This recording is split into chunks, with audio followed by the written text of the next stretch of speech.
Hello বন্ধুরা, welcome to my channel. আমার আজকের রেসিপি পাস্তা। বাড়িতে কিভাবে খুব সহজে পাস্তা বানিয়ে নেবেন চলুন রেসিপি আমরা দেখে নিই। প্রথমে পাস্তা সেদ্ধ করার জন্য একটা ডেকচিতে জল নিয়ে নিয়েছি। তাতে আমি 1 চামচ লবণ আর 1 চামচ সাদা তেল দিয়ে দিলাম। এরপর আমি একটা বাটির 1 বাটি পাস্তা দিয়ে দিলাম। পাস্তাটা মোটামুটি 10 মিনিট লাগবে সেদ্ধ হতে। পাস্তা 90% সেদ্ধ হয়ে গেলে পাস্তাটাকে একটা ঝাঁঝরিতে ঢেলে নেব। গ্যাসটাকে মিডিয়ামে রেখে পাস্তাটা আমি সেদ্ধ করব।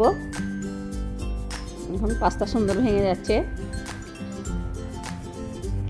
জলটা ছেঁকে নিয়ে আমি থালাতে দিয়ে ঢেলে রাখবো, বিছিয়ে রাখবো, কারণ এতে আমি জল দেব না, থালাতেই ঠান্ডা হয়ে যাবে। আমি 1 চামচ সাদা তেল দিব, যাতে একটা পাস্তা আর একটার সঙ্গে আটকে না যায়, চিপকে না যায়। 1 চামচ তেল দিয়ে তেলটাকে ভালোভাবে মিক্স করে নিব, দিয়ে থালাটাকে আমি রেখে দেব।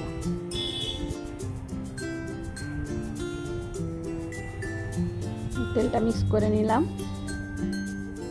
এবার সাইড করে গ্যাসে কড়াই চাপিয়ে আমি এখানে 3 চামচ তেল দিয়ে দিলাম, সাদা তেল।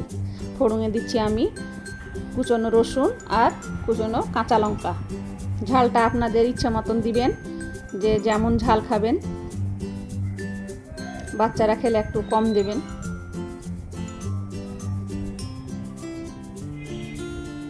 দেখুন রসুন বাদামি হয়ে গেছে। এরপর আমি মিহি করে কুচনো পেঁয়াজ দিয়ে দিলাম।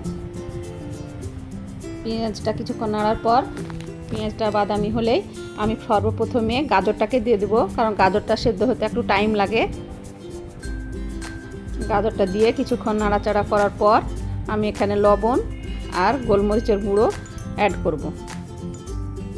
আমি 1/2 চামচ লবণ দিলাম, 1/2 চামচের থেকেও কম, আর সামান্য গোলমরিচের গুঁড়ো দিলাম।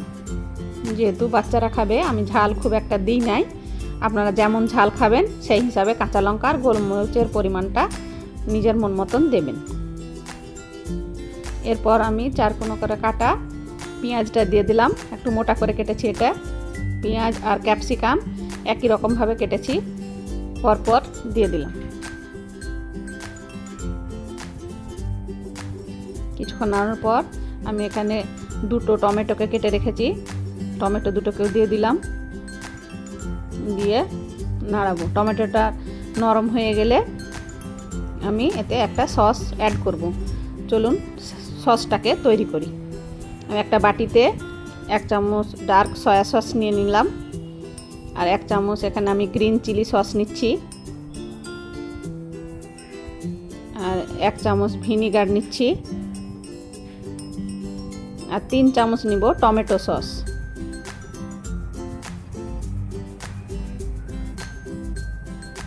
হাফ চামচ নিব কর্নফ্লাওয়ার, আর আমি এখানে 1 কাপ জল অ্যাড করব। জল দিয়ে ভালোভাবে মিক্স করে নিব। এদিকে আমার টমেটোটাও নরম হয়ে গেছে। এরপর আমি সসটাকে অ্যাড করব।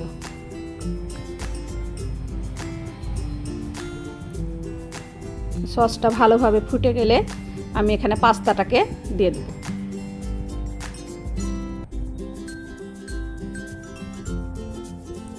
যেহেতু কর্নফ্লাওয়ার দিয়েছি, দেখুন কত সুন্দর থিকনেস এসছে। কর্নফ্লাওয়ার দেওয়ার জন্যই আপনার পাস্তাটা একটু জুসি টাইপের হবে, দেখতেও ভালো লাগবে, খেতেও ভীষণ ভালো লাগে।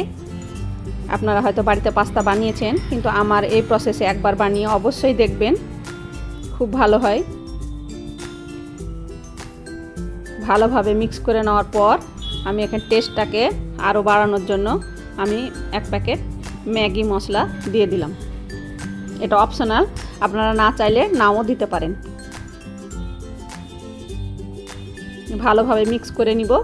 মিক্স হয়ে গেলে আমার পাস্তা রেডি। দেখুন দেখতে কত ভালো হয়েছে, খেতেও ভালো হয়েছিল। আপনারা আমার রেসিপি ফলো করে অবশ্যই বানান। ভালো লাগলে লাইক করবেন, কমেন্ট করবেন, বন্ধুদের মাঝে শেয়ার করবেন। আমার চ্যানেলটাকে অবশ্যই সাবস্ক্রাইব করবেন। ভালো থাকুন, সুস্থ থাকুন। আবার দেখা হবে নতুন একটা রেসিপির সঙ্গে খুব তাড়াতাড়ি।